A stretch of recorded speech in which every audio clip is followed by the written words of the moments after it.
Terdapat juga tes objektif lainnya, seperti The Neo Personality Inventory atau NEO-PI, sebagai ukuran kepribadian yang tidak terlalu diarahkan pada psikopatologi dibandingkan MMPI.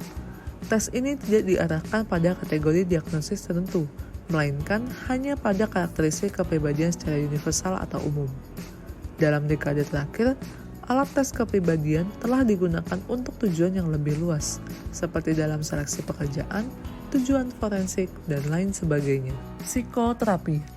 Psikoterapi merupakan kegiatan utama yang dilakukan psikolog klinis saat ini. Akan tetapi, faktanya pada tahun 1930, hampir setiap psikolog klinis bekerja pada bidang akademis, bukan sebagai praktisi. Pada tahun 1940 sampai dengan 1950-an, psikoterapi baru memiliki peran penting dalam sejarah psikologi klinis. Pada pertengahan abad ke-20, psikoterapi menjadi lebih menonjol pada psikologi klinis dengan pendekatan psikodinamik untuk terapi yang mendominasi. Seiring berjalannya waktu, penantang pendekatan psikodinamik lainnya muncul. Salah satunya adalah pendekatan behaviorisme yang menekankan pada pengamatan perilaku yang dapat diamati dan diukur. Selain itu, juga terdapat terapi humanistik yang berpusat pada klien yang berorientasi pada hubungan dan pertumbuhan individu. Sekarang ini, minat terapi kognitif dengan penekanannya pada pemikiran logis dan sebagai dasar kesehatan psikologis meningkat di kalangan psikologi klinis. Selain itu juga banyak pendekatan terapi yang sedang berkembang dan digunakan saat ini.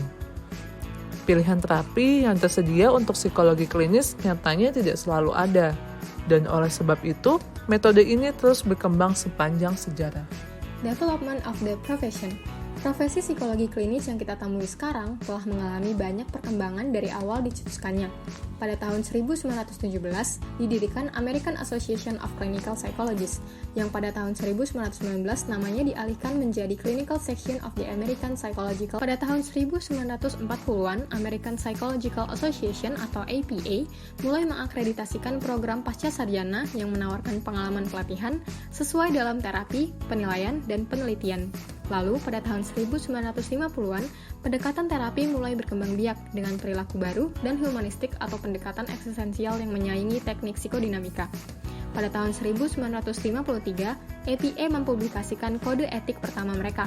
Lalu, pada tahun 1960-an sampai 1970-an, psikologi klinis semakin berkembang dan berhasil menarik lebih banyak perhatian kaum wanita dan juga kaum minoritas. Created using Powtoon.